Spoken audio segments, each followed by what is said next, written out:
And thank you all for being here. My very first visit to the Institute for Advanced Study was for a summer school after my first year in grad school. And I remember being in this room for those lectures, and I remember students being a little bit shy about asking questions. So I encourage you to not be as shy as I was and just ask some questions as they come up. All right, so this talk is about amplitudes in effective field theories. I know people have a lot of different backgrounds. So let me just start by asking you a few questions. How many people feel comfortable with effective field theories? How many people have calculated 3 amplitudes? Okay, good amount. It's an amplitude school.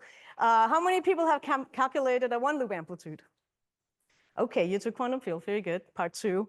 How many have calculated a 2-loop amplitude? Okay, mine was in quantum mechanics, maybe it doesn't count. How many people have calculated 3 loops? 4, 5, 17.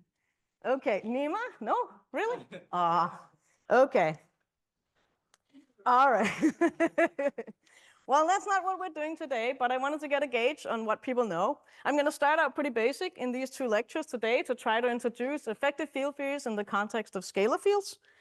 And then we will move and get into stories about how effective field theories can be constrained. Effective field theories have a lot of different couplings. A priori, from low-energy perspectives, these are just stuff that parameterizes the unknown high-energy physics. But we want to try to understand if this high-energy physics is something that we consider sensible in the sense of being unitary, local, nice analytic amplitudes, what kind of constraints does that place on these coefficients? So that's sort of where we're aiming for, and all of that will mostly come in tomorrow's lectures, but today we'll set the stage for everything. Okay, so we're going to start out with an example to get everybody on the same footing. And even if this is a lot about on-shell methods, I will start out with a Lagrangian. So imagine that you have a scalar theory. It has a massless scalar, and it has a massive scalar. So you'll write down your usual interaction for starting out with your kinetic terms. And by the way, if you can't see what I write, you should yell about it, and I'll fix it. So little phi is the massless guy. Big phi is the massive guy. As you can see, it has a mass term. And then we'll assume some interaction between these two. And we'll take it to be something like 1/2 some coupling g, little phi squared, capital phi, so some cubic interaction. And let me also just throw in some cubic interaction, some quartic interaction of these phis all by themselves. Okay, so now we're going to calculate amplitudes in this theory. And all we'll do is 4-point. So it'd be 4-point amplitudes. Okay, so we begin by trying to move the board so I can reach it. Here we go. So here's some 4-point amplitude, and what I will scatter here are the massless guys. I will always be scattering the massless guys in this talk. That's just for the purpose of this talk. And what kind of Feynman diagrams can we have? Well, we can have these cubic interactions interacting through one of the massive guys. And then we can also have the 4-point interaction of just the phis. So schematically, we'll have to write this thing down. And of course, there are different permutations of this diagram, depending on all the 3 different ways you can arrange 4 identical particles in a diagram like this. And when you work that out, then we know that for every one of these vertices, we get a factor of g. So we get some g squared. That's going to be a minus for my conventions. And then if this is the 1-2 channel, then there's going to be an S-channel diagram, and this is going to be S minus m squared. Then there's permutation, so there's t minus m squared. And then there's u minus m squared, all of this coming in. And this S and t or u are the Mandelstam variables, which in my very sensible conventions that Nima will disown me for, take this form here. So S is 1, 2, nobody disagrees with that. T is 1 plus 3, half of you will probably disagree with that. U is 1 plus momentum 4. And the plus is not always there, but it's because we consider all particles outgoing just for simplicity of keeping track of all the signs. Now, since my particles are massless, each one of these p's have 4 momenta, the square root of 0, and the sum of these Mandelstam variables s plus t plus u is 0. Okay, so that is the conventions up there that we'll work with, and that is what enters here. And then there will be, from this 4-point interaction, there will be some symbol lambda. Now, I can look at this amplitude at any kind of energies that I want. If I look at it as essentially being the center of mass energy squared, we'll see that there are some poles that happens when s is equal to m squared. That's going to be one of the characteristica that amplitudes with 3-level exchanges have poles where they hit exactly on the mass. But I can also look at this amplitude in a different regime where I could take and say, I'm going to look at this, what it looks like at very, very low energies. So now we're going to look at low energies.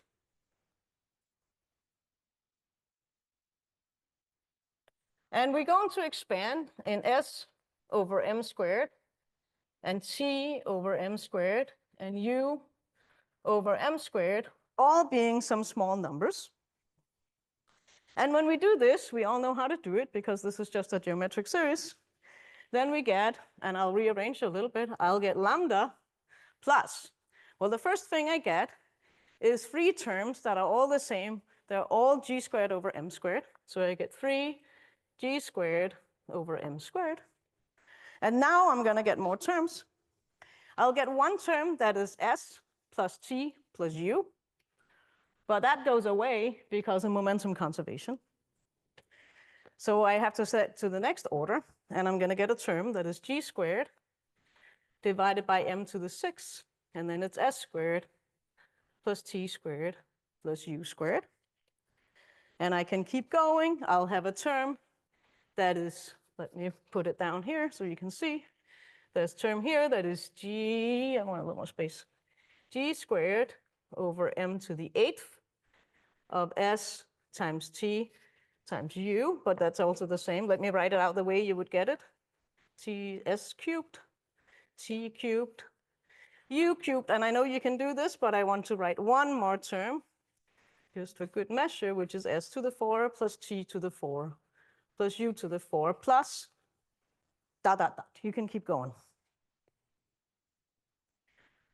Okay. So manifestly, we start out with something that is symmetric in s and t and u. So of course, the low energy expansion, which is also symmetric, will be symmetric terms in s, t, and u. And we notice that all of these are nicely polynomial. Okay, now let's take a little bit of a closer look at this thing here. So we knew that this term here, lambda, that lambda just came from the phi to the 4 term.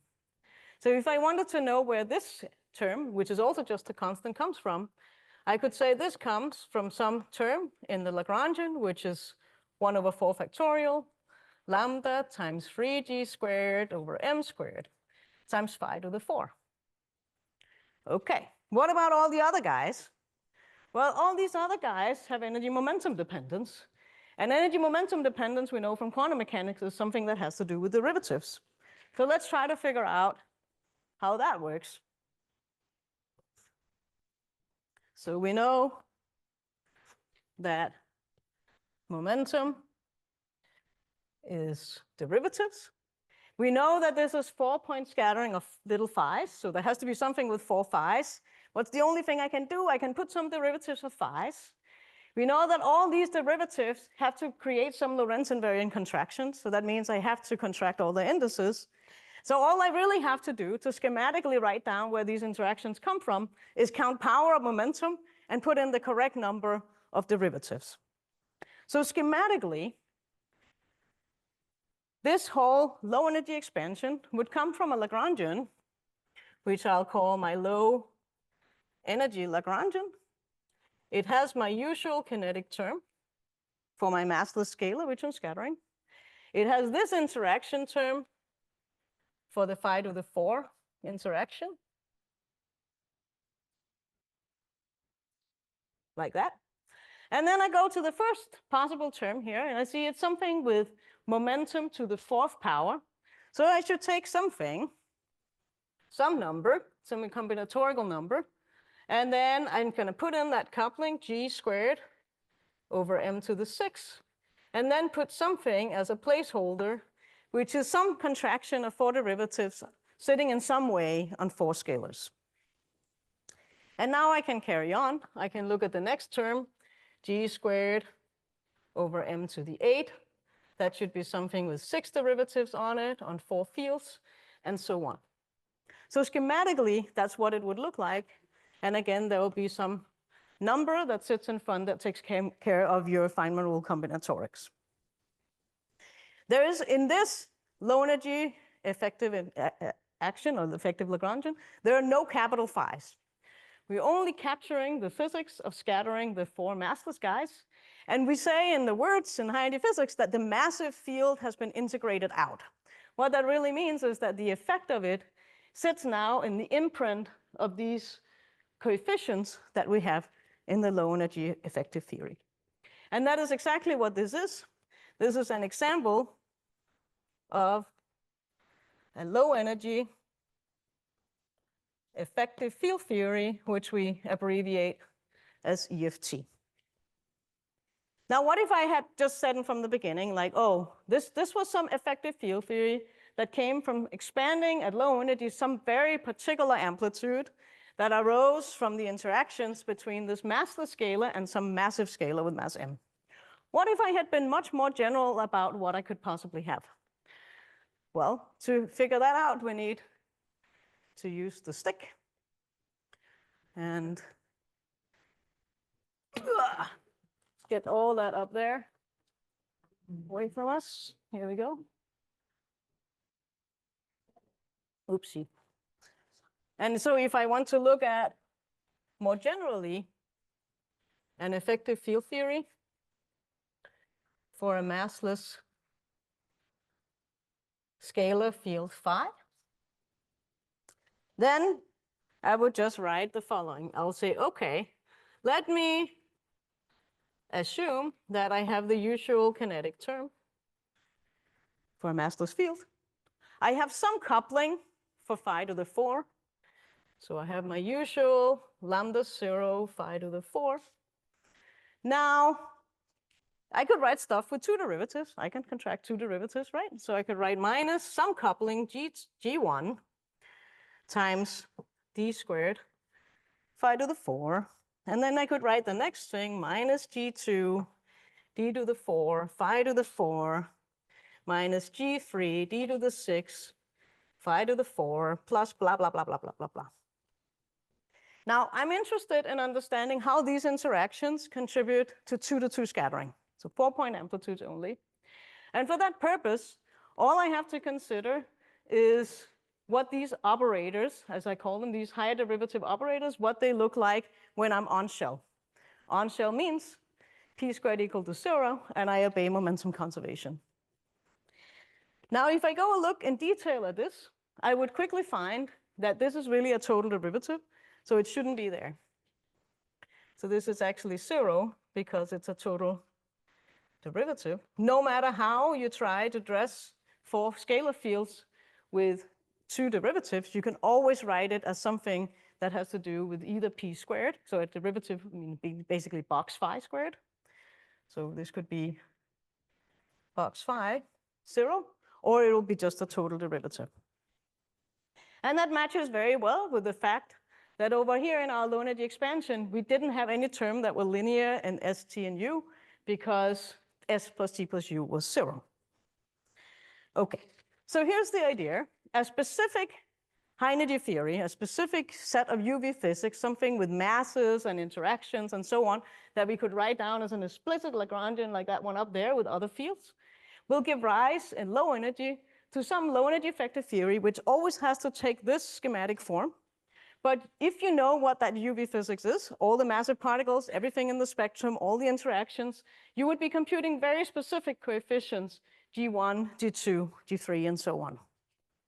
Now, in case you don't know what that high energy physics is, we can just parameterize it by saying, oh, we know that the low energy effective action of no matter what is going on up there at high energies, where the masses of the particles matter, we know that the low energy, it will always take this form with some coefficients, and we'll just parameterize it that way.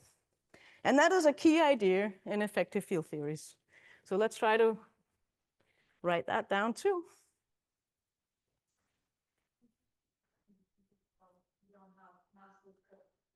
I don't have well, in this case, in this particular example, I don't have massless poles. I could, in principle, here have massless poles. I'll say a little bit about that as we go. But in general, yes, that could be, and I will mention those.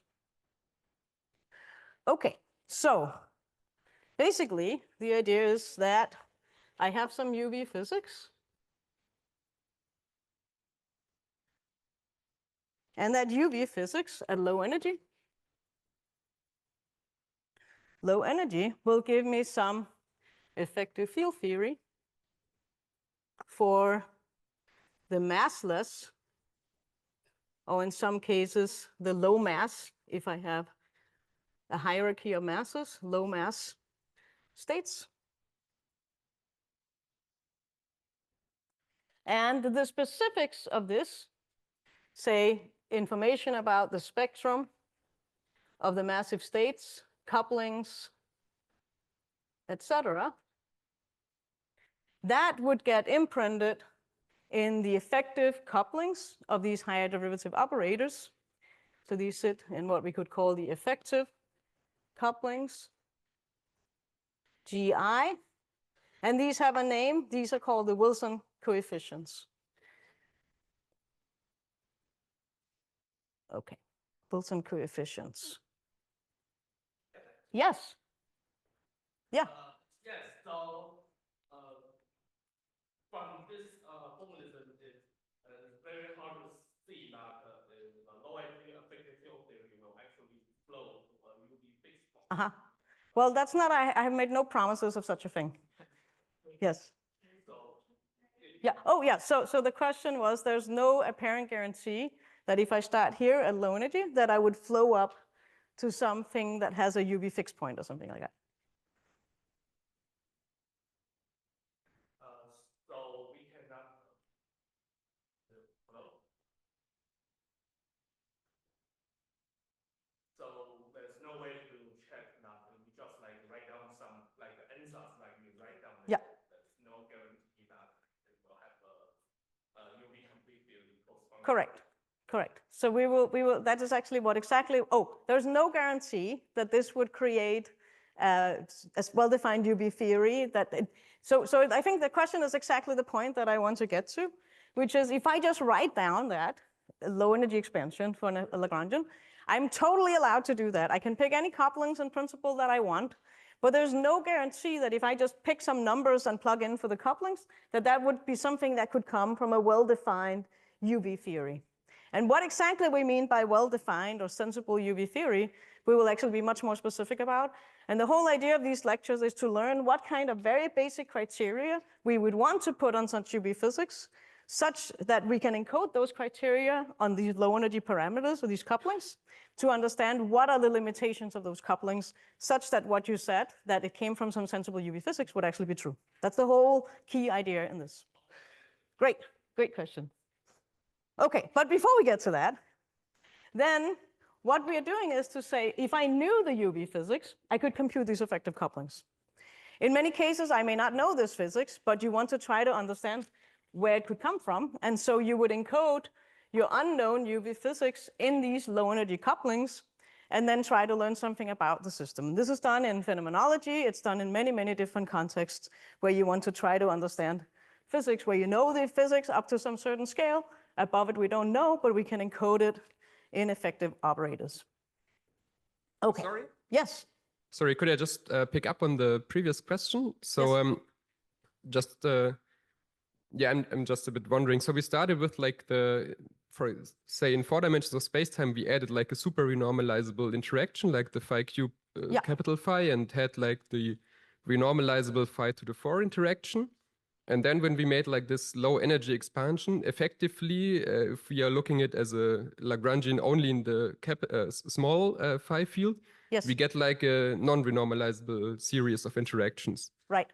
And like, how does this relate? I mean, like, I think like at some point, like we use that the low energy limit, like S over M and T over M and U over M is small for this like geometric expansion. But like, what's the what are we missing, kind of, or what is like, where did we went wrong? So the question is, how can we start out with something that has nice renormalizable interactions and end up with something that has all these non-renormalizable types of interactions?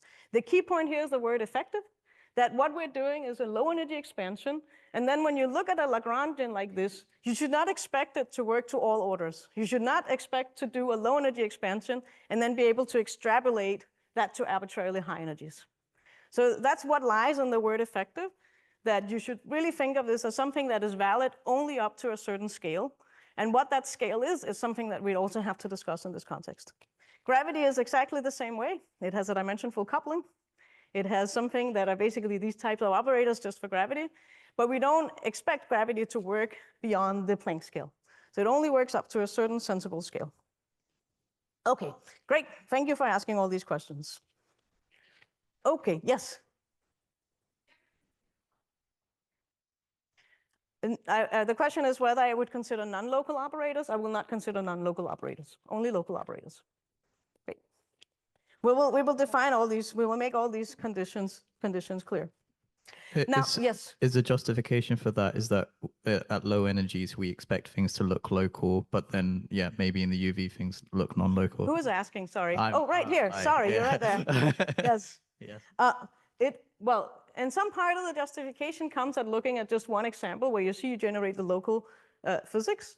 It has to do with what kind of structures you're willing to put in. If you're willing to violate locality and have action at a distance, I will have very, very little I can bootstrap in this case here. I mean, maybe in other cases you can make other assumptions, but in this case we'll be absolutely local in Lorentz invariant all through. I would also like to know, for the 4-point conversions, Edward, okay, I'm here. Who is asking now? I'm here. Yes. Yes. Thank you. Edward Witten and Freud was able to use the periodic analysis for the 4-point conversion, and they developed some sort of beta and gamma functions integrals. I wanted to know, can this be applied to the effective field when I look at the periodic analysis version? Interesting question. So the question is whether periodic analysis would be relevant for this. In this case here, all my numbers would be real or complex numbers. So I will not consider anything over periodic fields. It's presumably something I can do. I don't know where that would fit into the story, but yeah, I mean, it's something you could in principle do, I guess. But I don't know exactly if you have a fundamental motivation for doing that in this kind of context. But maybe one can do it. Hey, Yes. sorry. Yeah, about the interaction d square phi Yes. to the fourth. Yeah, we're inputting the Onshore equation box phi equals 0 to see that it actually vanishes, right? Yes. But for example, if I consider loop correction to that term, naively I wouldn't get 0, but we know that it gets 0 because it's a field. We can do a filter definition to remove that. That's also correct. So can we? Yeah, how can I see this in a more transparent way that this thing doesn't contribute? I'm going to tell. So the question is, how could we see in other ways why, where did it go? The d squared phi to the 4 has to vanish. So I said that it's really just a total derivative up to using box phi. That is correct. Another way of seeing it is to do a field redefinition to remove it. And I will try to explain a little bit more the on-shelf physics dictionary for this and exactly how the relations are. You can do all these things. And if you want to know more about how the dictionary works, we can talk more about it. But I want to take it from an amplitudes point of view. The amplitudes are insensitive to this type of field redefinitions. And so that will not actually be something that is the amplitudes way of thinking about it. It would be more a way of using the on-shell dictionary. That's why I emphasize this way. Thanks. Okay. All right. So now let's talk about the general rules of how you're supposed to deal with effective field theory. Okay. So let's raise this up.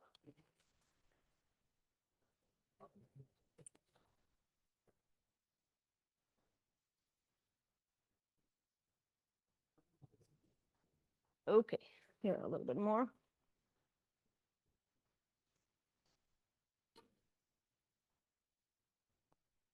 Okay. All right, so we need rules for dealing with EFTs. And some of that will touch upon the questions people have had. Okay, so rules, EFT rules. Rule number 1, when you're working with effective field theory from a bottom-up approach, the rule of number 1 is that you have to write down all the local operators that you could possibly think of that are compatible with your symmetries. And you write them up to a certain order in the expansion. So you include all higher derivative local operators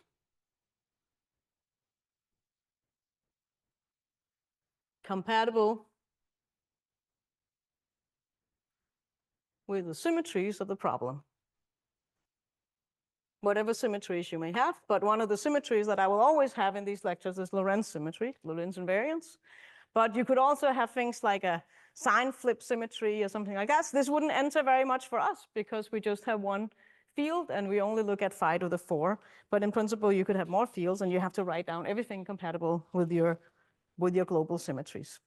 Okay, all right. Then number 2 is that each of these higher derivative local operators, and of course, these are something that for us will be of the form 2k phi to the 4, would be an example of this. Rule number 2 is that each of these operators will have some coupling, and that's the Wilson coefficient.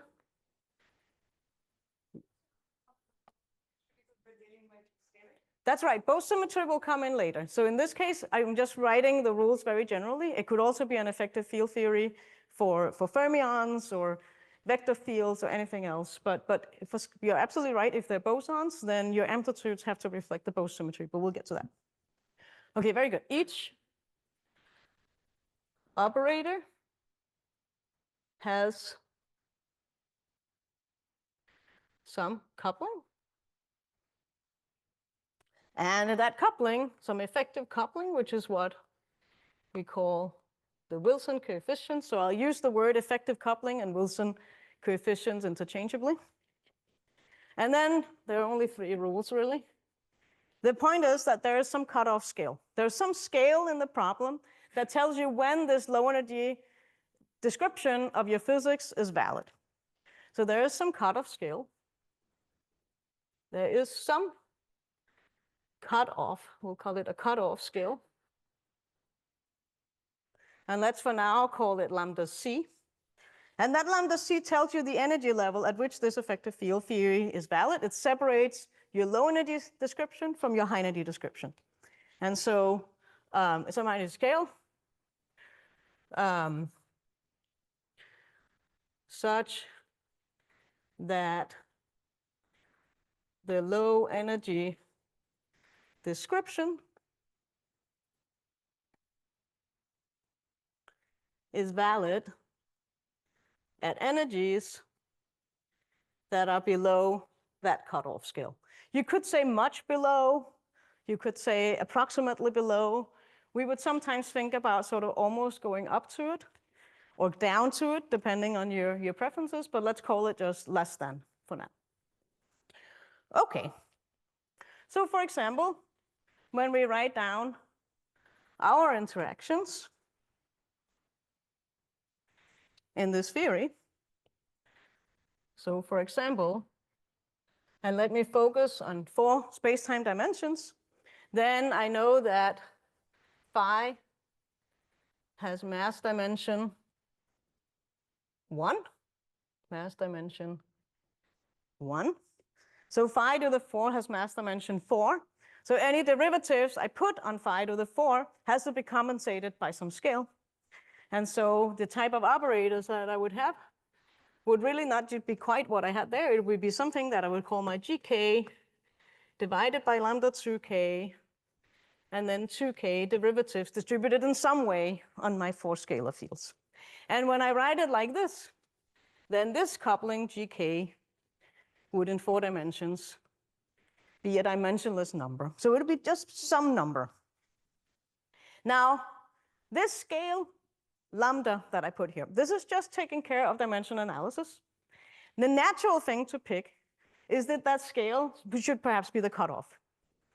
That was a natural choice to make. Another natural choice to make, which is it's sort of coinciding with that in this case, is that I could take it to be the mass of the particle that I integrated out to begin with. So for our example up here, you already see these powers of mass appearing, and those masses up here would also be a natural choice for the lambda. But in general, it just has to be some mass. A mass is a mass, and there's some scale that allows you to look at the rest of the coefficient as some dimensionless number. Okay. Now, if we think of this from a low energy perspective, we have some set of numbers that are parameterizing what we don't know about the high energy physics. From a purely low energy perspective, where I'm just trying to go from the bottom up and I don't know anything about anything, these numbers could be anything. They could be positive, negative, some could be zero. Any kind of number seems to be perfectly fine. But then we come back to the question that was there. Is it really true that if I just write down an effective field theory with some random weird numbers appearing here, that is something I could get out of a sensible high energy physics? And the answer is that it's not true. And many, many choices that you make for these type of coefficients are bad. They could actually live in what we would sometimes call the swampland, which is the land of effective field theories that don't come from sensible UV physics. And we don't want to be in the swampland. We want to be, when we parameterize low energy physics, we want to be in the right kind of regime where we actually know that theories live. And our goal for today is to try to place bounds on these type of effective couplings such that they could come from UV physics that is sensible in the sense of being local and having good behaviors in general, especially unitary. Okay, some questions about that? You haven't asked yet. So I'm looking at this G phi squared big phi vertex on top. Yeah. And this vertex, if I put a minus in front of big phi, it is sensible to it. But somehow your EFT does not know about that. Will this information about this symmetry be contained in the Wilson coefficients?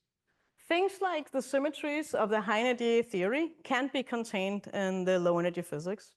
In this case, I have a symmetry that I could either call that capital phi goes to itself, and I could flip the sign. Well, so there are two things, there are many things I could do here. I could say, okay, fine, I can flip the sign of little phi.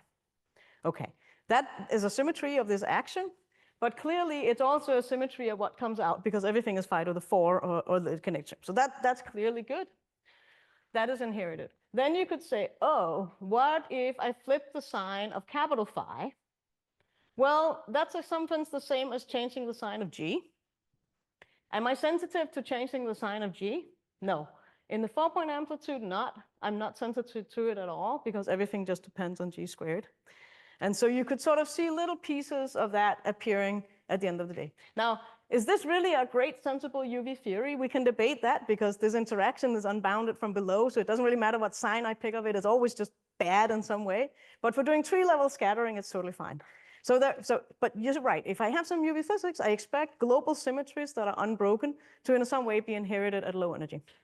Okay. Good. All right. So now let's think about rule number 1. Sorry, what's wrong with all other even like phi to the 6th, phi to the 8th? Oh, there's nothing wrong with it except that I will only consider 2-to-2 scattering. The type of bounds that we'll talk about, we will extract them from 2-to-2 scattering amplitudes.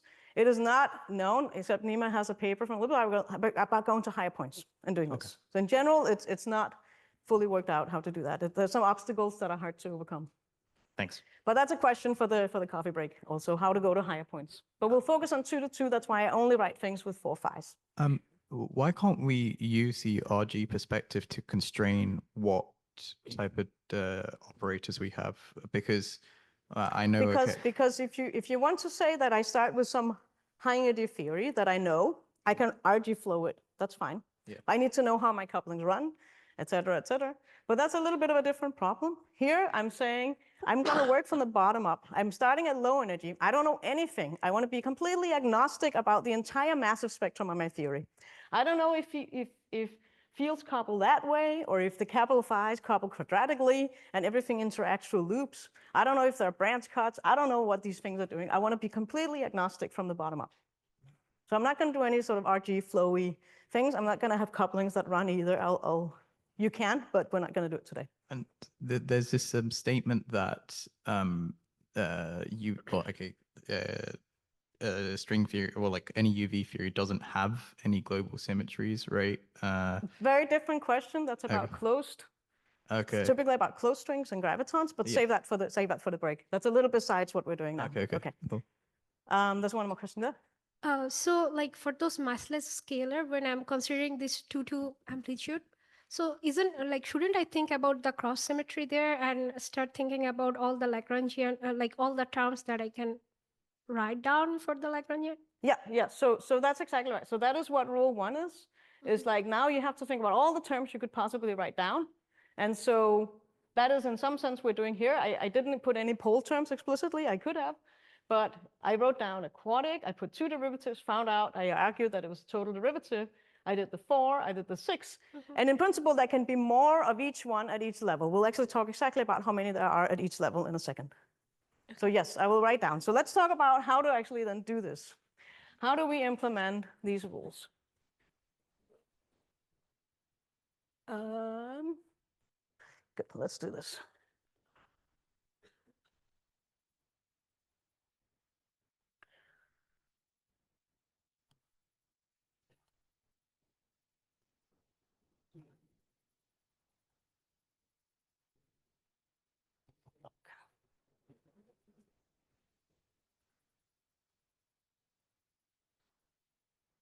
Okay, let's keep this one here.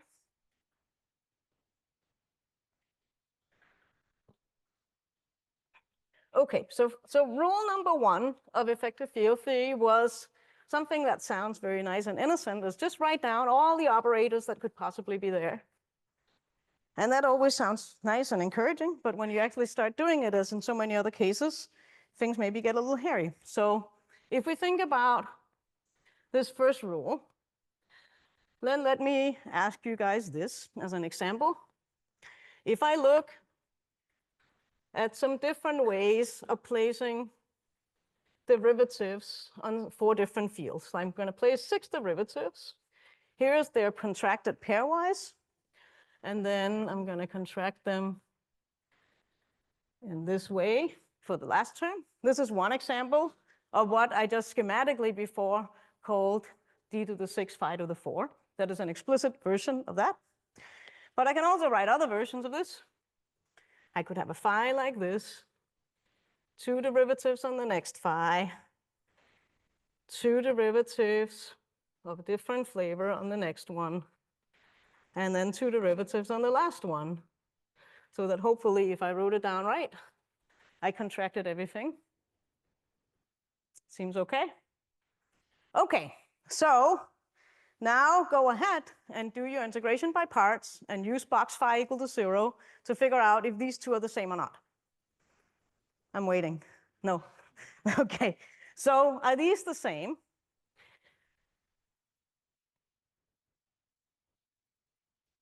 Or are they different?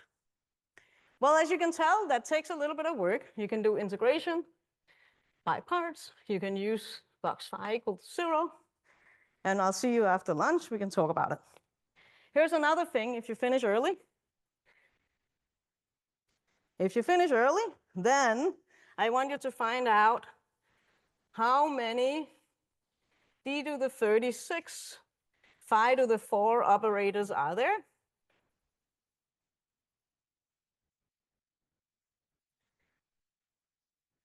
Okay, the exam starts in 5 minutes. Okay, anybody has an answer? Quick answer? Simon? No? Nima? No? No one? The answer is 4. Okay, how do I know? And also, by the way, these ones are the same. They're not different. They're the same. So doing things with Lagrangians is good to know how, but it's also really annoying. And so that's one of the reasons we have all these beautiful on-shell amplitudes methods that we use to solve problems like this. So now let me tell you how to do this very quickly, the fast and easy way.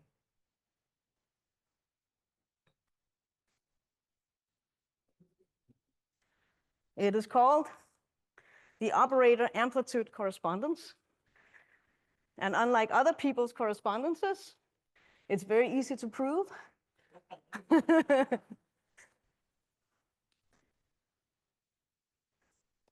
Maybe that's good, or maybe that's bad, I don't know, but it just means that it's really just a fact that you can use.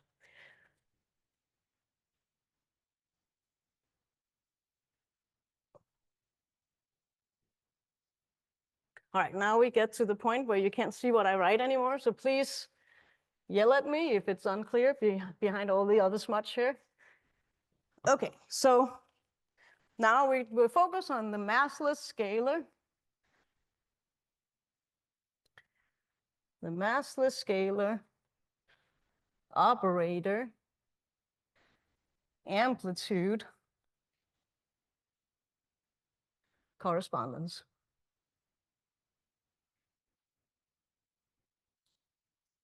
So you're probably used to from your field theory torture that you have to write down some Lagrangian, it has some interactions, you have to extract the Feynman rules, you have to glue the Feynman rules together, and you compute the amplitude. Always good fun, but more fun is to just write down the answer. So let's learn how to do that. So I will think here about what I say will be specifically for massless scalar. So in my Lagrangian, and let's put that all the way over here. In Lagrangian has some Lorentz invariant local interactions of these massless scalar fields. Then I know that because these interactions just involve derivatives of scalars, there are no polarizations, no wave functions, no anything, that the amplitude will just be some contraction of my momenta. So they're going to be polynomial Lorentz invariant contractions of the momenta pi, and this pi I always think of as the external momenta. Okay. Now, I was interested in these operators on shell. That means that I allowed myself to use box phi equals 0 as my leading order equation of motion. That translates directly into these momenta being on shell. So this translates into p squared being 0, as you can see, because box is just translating to p squared. Now, if I combine these two statements here, then I can say that I define Mandelstams, which are pi plus pj squared. That's what I call the SIJs, so more generalized version of ST and U. And because my momenta are on shell, this is the same as minus 2 pi dot pj. So all these local polynomial contractions of momenta will translate into be polynomials in the Mandelstam variables. So that means that we get that the amplitudes are polynomial in the Mandelstams Sij, or in particular for 4-point, we would just name them St and U. Okay, so the other thing I said you were allowed to do was integration by parts. When you do integration by parts, you want to drop the total derivatives. What does it mean to drop a total derivative? It really means that I have some expression. So I can do integration by parts and drop total derivatives. A total derivative is something where a derivative sits on some whole expression of things. If I took that derivative in and hit every phi, I'm just going to get the sum of momenta. So integration by parts is the same as momentum conservation. And I mean, basically dropping total derivatives is that statement of momentum conservation for the amplitude. conservation. Okay, so all these properties that we know map into each other in how you write down your amplitude. And so now in particular for 4-point, in our example, then I want to say, okay, wait, let me say this. So then that means that now putting all this together, that all the local interactions that are independent under equation of motion and integration by parts, that translates into that I just have to put in all the different polynomials in the Mandelstams that are independent under using momentum conservation. So this is all the polynomials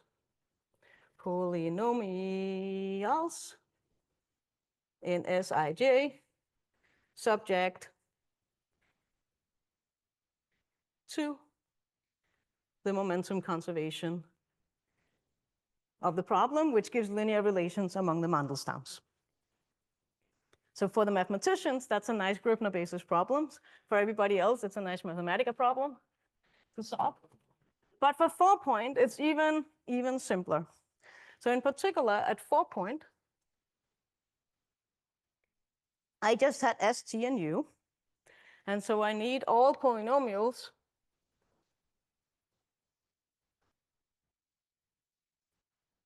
in S, T, U subject to the fact that ST plus U is equal to 0. Now, one of you mentioned, what about both symmetry? So since I have scalars, I have to have both symmetry. I treated all of them as outgoing, so this has to be fully permutation symmetric in all 4 momenta 1, 2, 3, 4. That is the same as saying that I need these to be only the fully symmetric polynomials, so fully symmetric in S, T, and U. And there's a known answer for what that can possibly be. And that answer is that the most general 4-point massless scalar amplitude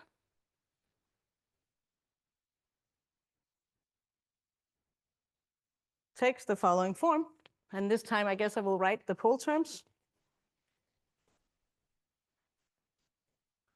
I will write that as A4 is equal to, well, I said I would write the pole terms, but I will write them as that.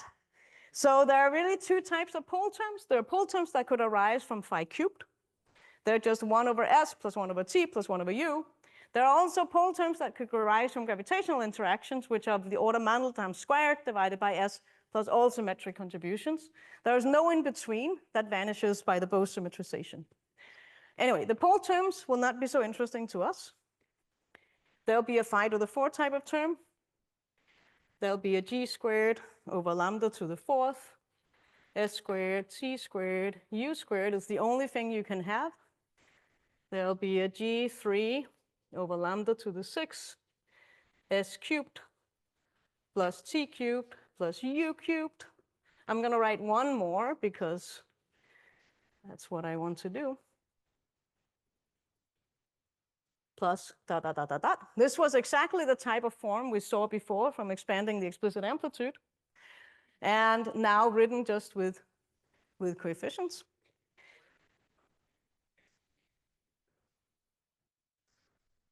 Let me see. You said, what about a term like STU plus UT, like this? Oh, good. I will, let me answer this more directly here. So when you use this relation here, momentum conservation, this term here is the same as STU. There's a factor of 3 that enters. Did I put it the right way? Who remembers? There's a factor of 3 one way or the other. I will look it up because I put it down somewhere in my cheat sheet. Who can do it in their heads faster? Oh, come on. You know what? It's right. Good.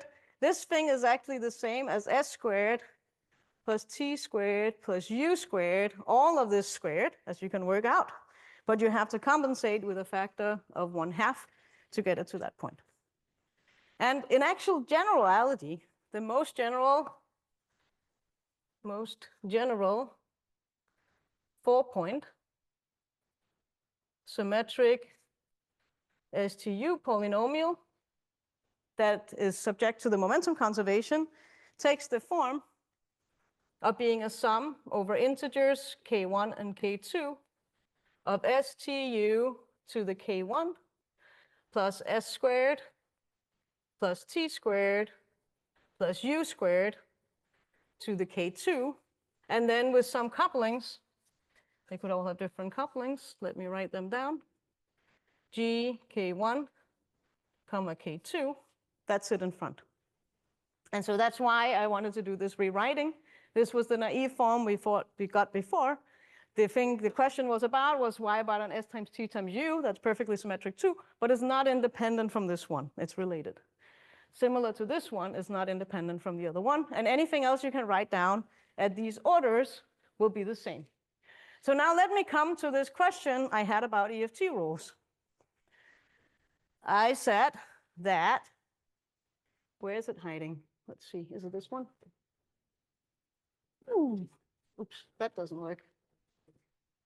I have to take this down and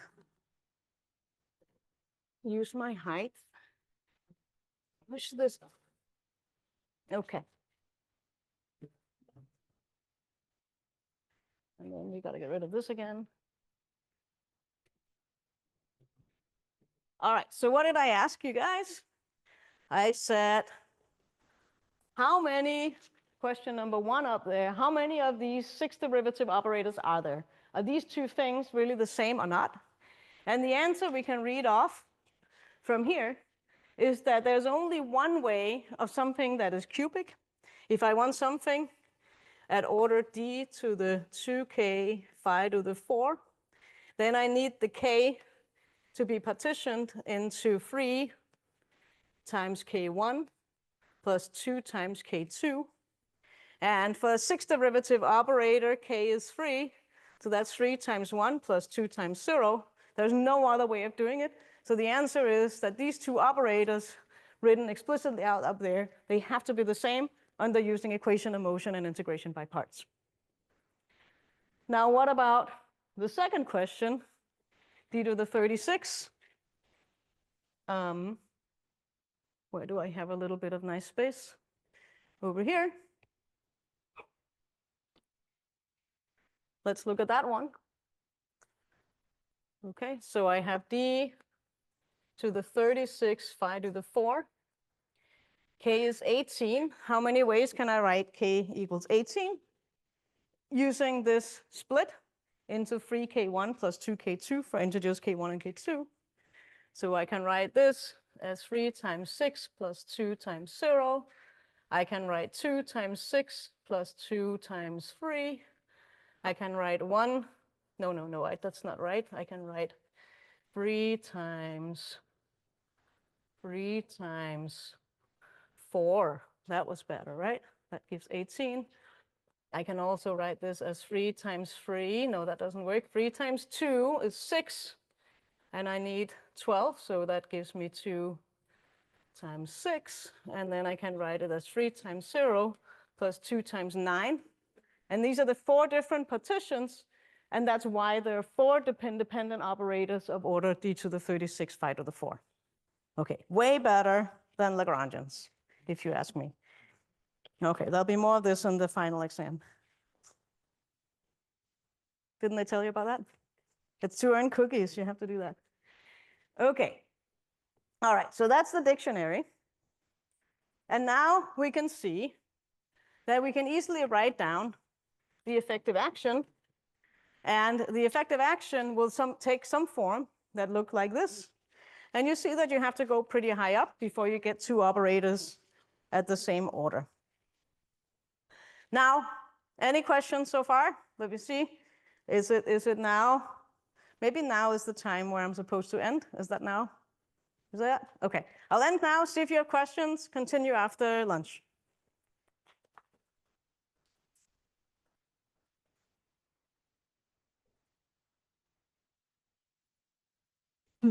We can take one or two quick questions, if there's any. All right, I think, oh, excellent.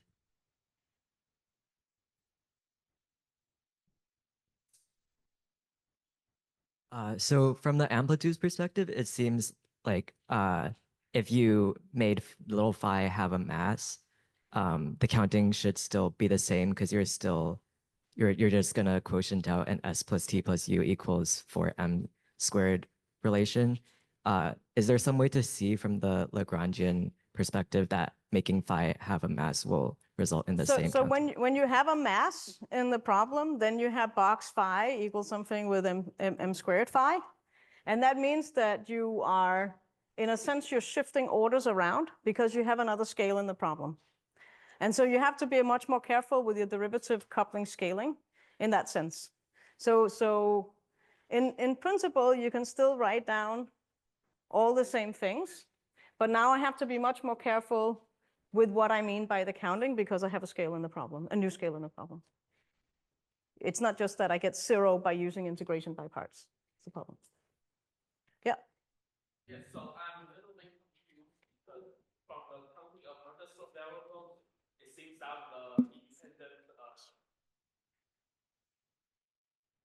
seems that the independent terms are independent of how many species of scalar there is, but I don't think that's true. No, that's not true. This is sorry. The question is if it looks like the counting is independent for the number of scalars I have. Yeah. In this case, I just have one scalar. It's an abelian scalar. It doesn't have any other structure.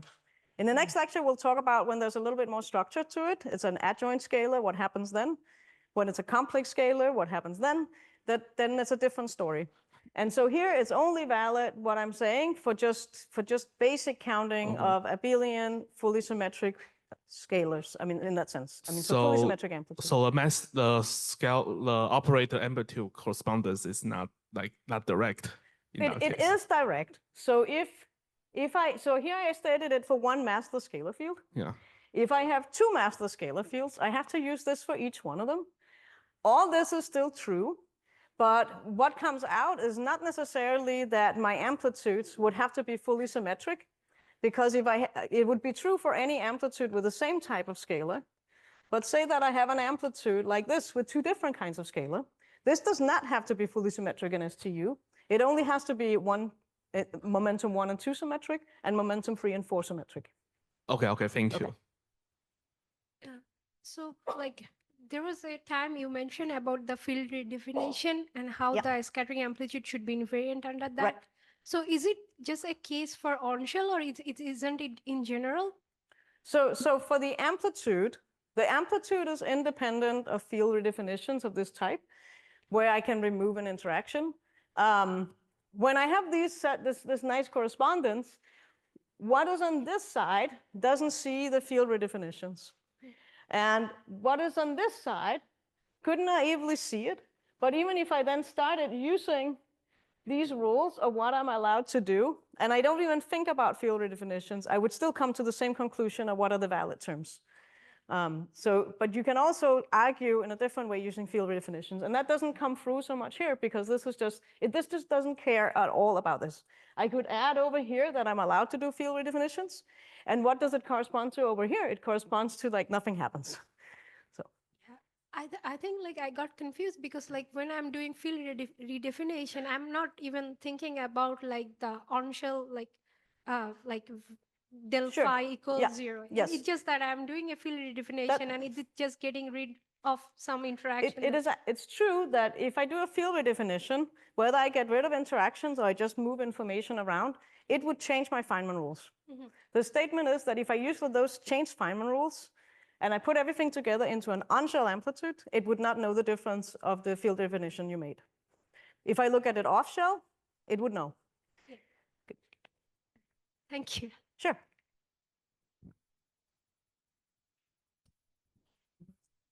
Method